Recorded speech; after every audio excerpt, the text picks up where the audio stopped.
Atomic Habits taught 20 million people how to get 1% better every day.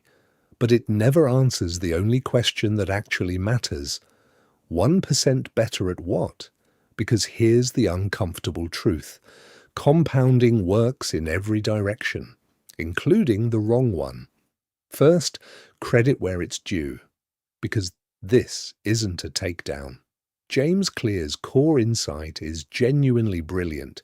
You don't rise to the level of your goals. You fall to the level of your systems. Stop obsessing over outcomes. Start engineering the process. Make good habits obvious, attractive, easy, and satisfying. Make bad ones invisible, unattractive, hard, and unsatisfying. And the math of tiny gains is real. 1% better every day for a year isn't 365% better. It's 37 times better because improvement compounds like interest. It's one of the most useful mental models in modern self-help. That's exactly why 20 million people bought it. But that's also the problem. Atomic Habits is an optimization engine, and it's a phenomenal one. But an engine doesn't choose the destination. It just gets you there faster. Read the book again and notice what's missing. 400 pages on how to build habits, almost nothing on which habits deserve building. The book quietly assumes you've already made that decision correctly. Have you, though? Think about what this looks like in real life. Someone journals every morning for 2 years, pages of words, no insight. Someone optimizes a 5-step morning routine down to the minute.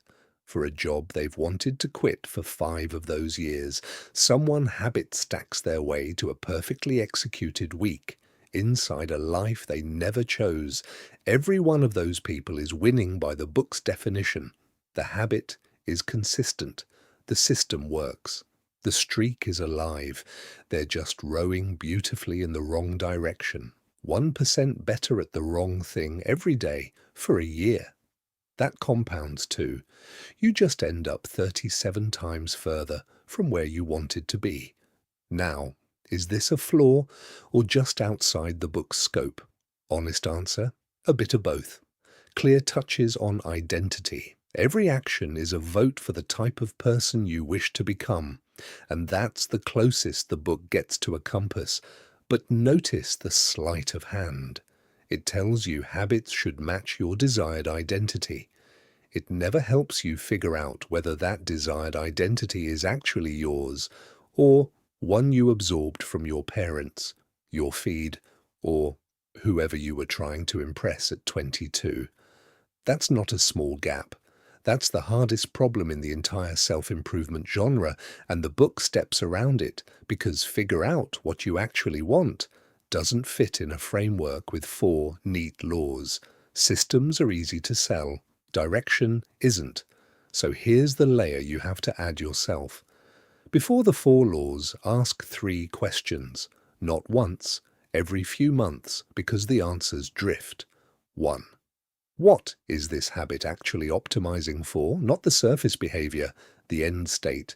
Gym habit, health or punishment, reading habit, understanding, or the feeling of being someone who reads. Same habit, completely different destinations. 2. If I woke up tomorrow with no streak, no sunk cost, no identity attached, would I start this habit today? If the honest answer is no, you're not building a habit, you're maintaining a monument. 3. Every habit has an opportunity cost. An hour of optimized routine is an hour not spent on the harder, messier thing you might actually need. Sometimes the most productive thing you can do is fire a perfectly good habit. Run your habits through those 3 questions first, and then Atomic Habits becomes what it was always meant to be. The best execution manual ever written. Just never let the manual choose the mission. So, still worth reading? Absolutely. Read it. Use it. The 4 laws work. Just read it, knowing what it is. A book about the how, written for people who've already answered the what.